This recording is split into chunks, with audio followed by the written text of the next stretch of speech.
वो समाज धीरे धीरे मूल्यहीन होकर के नष्ट हो जाता है, क्योंकि समाज अमूर्त होता है, इसलिए उसके प्रतिनिधि यह काम करने का जिम्मा अपने ऊपर उठाते हैं। चाहे वो राजा हो, राजा भी प्रजा का प्रतिनिधि होता है, चाहे सरकार हो लोकतांत्रिक चुनी हुई, चाहे कोई संस्था हो, चाहे कोई किसी समाज में उभरा हुआ महान व्यक्तित्व हो, ये सभी समाज के प्रतिनिधि के रूप में जो आदरणीय लोग हैं किसी भी क्षेत्र में काम करने वाले, उनको सम्मानित करते हैं, पुरस्कृत करते हैं। ये उनका धर्म है। और धर्म का सबसे बड़ा अर्थ होता है, सबसे महत्वपूर्ण अर्थ होता है कर्तव्य। धर्म एव हतो हन्ति धर्मो रक्षति रक्षितः। महाभारत कहता है कि जो अपने धर्म की हत्या करता है, धर्म उसकी हत्या करता है। जो धर्म की रक्षा करता है, धर्म उसकी रक्षा करता है। तो ये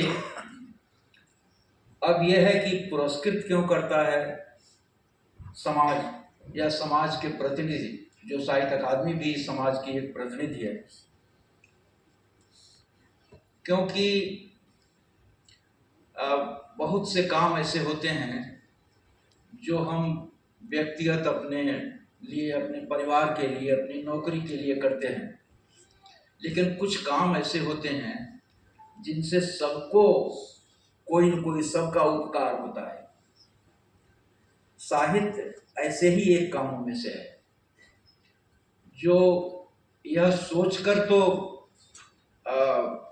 बहुत सारे लेखक शायद न लिखें कि हम समाज का उपकार कर रहे हैं, क्योंकि वो तो अपने को एक्सप्रेस करते हैं, अभिव्यक्त करते हैं, पर उनका मन इतना निर्मल और उदार होता है कि उससे सारे समाज का हित होता है। यहाँ तक कि बड़े बड़े लोग, कभी हम सोचते हैं कि साहित्य ने इस देश को ऐसा बनाया है, रामायण और महाभारत जैसी कृतियाँ जो भारत की सारी भाषाओं में मिलती हैं, उनका बहुत बड़ा योगदान है इस देश के मनुष्य को बनाने में। और बहुत बड़े बड़े लोग जो बड़े बड़े काम करते हैं, उनके पीछे भी विचारों की और की रचनात्मक प्रेरणा होती है। अब जैसे आज़ादी के आंदोलन पर यहाँ गोष्ठी भी होने वाली है। आप सोचिए कि तिलक महाराज गीता से, महात्मा गांधी गीता से, रामायण से प्रभावित हुए और उन्होंने देश की आज़ादी में कितना बड़ा काम किया। हमारे जब जिसको नव जागरण कहते हैं, रेनेसां, जो जिसका समय 18वीं 19वीं शताब्दी माना जाता है, कितने लोगों ने इस देश को प्रभावित किया। भारतेंदु हरिश्चंद्र के समय में हिंदी में एक भारतेंदु युग आया था। भारतेंदु युग में 2 नारे दिए गए थे खास, स्वदेशी और स्वभाषा, जिसे गांधी ने बाद में अपने आंदोलन का विषय बनाया, आधार बनाया, मुद्दा बनाया, स्वदेशी और स्वभाषा। तो ये साहित्य से निकले हुए नारे थे। उन्होंने राम राज्य का नाम लिया। ये राम राज्य तुलसी का दिया हुआ शब्द है, जिसे गांधी जी ने दिया। वो उनके तमाम भाषण मैंने किसी एक प्रसंग में नोट किए हैं, जिसमें वो रावण राज्य और राम राज्य की चर्चा करते हैं। ये सब रामायण की, तुलसीदास के रामचरितमानस को महात्मा गांधी रामायण कहा करते थे। तो एक तो ये, दूसरी चीज ये है कि लेखक का जो जीवन होता है वो बड़ा जागृत, जिसको कहेंगे, जो हर काल हर समय में जागृत रहता है।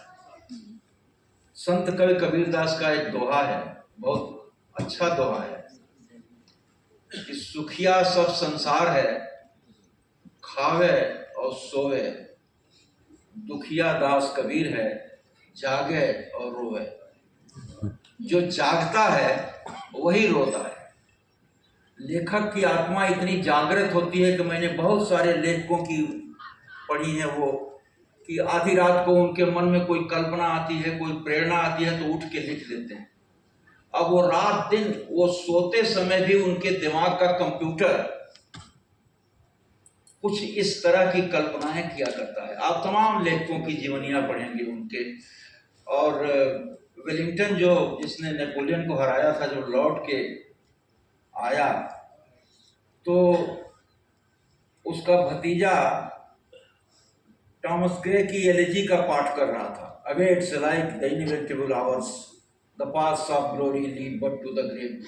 तो उसने कहा कि अगर मैं इन पंक्तियों का लेखक होता तो आज ज़्यादा अपने को सार्थक महसूस करता। तो लेखक का जो जीवन होता है वो एक ही जीवन में 1000 बार मरता है लेखक। जिस चरित्र को बनाता है उसके साथ जीता है और उस चरित्र के मरने के बाद खुद मर जाता है। आप सोचिए, जिसने रावण का चरित्र बनाया, राम का चरित्र बनाया, हमारे तमाम उपन्यासकार यहाँ बैठे हुए हैं, कितने चरित्र बनाता है लेखक और हर चरित्र के साथ जीता है, मरता है। इसीलिए बड़े पोएट हुए हैं हिंदी में, निराला, तो उन्होंने लिखा है, मरा हूं 1000 मरण। ये हजारों बार मरता है लेखक। और अब आप लेखक के बारे में मैं और ज़्यादा तो नहीं कहूँगा, ये जरूर कहूँगा कि लेखक एक ऐसा प्राणी है जो जितना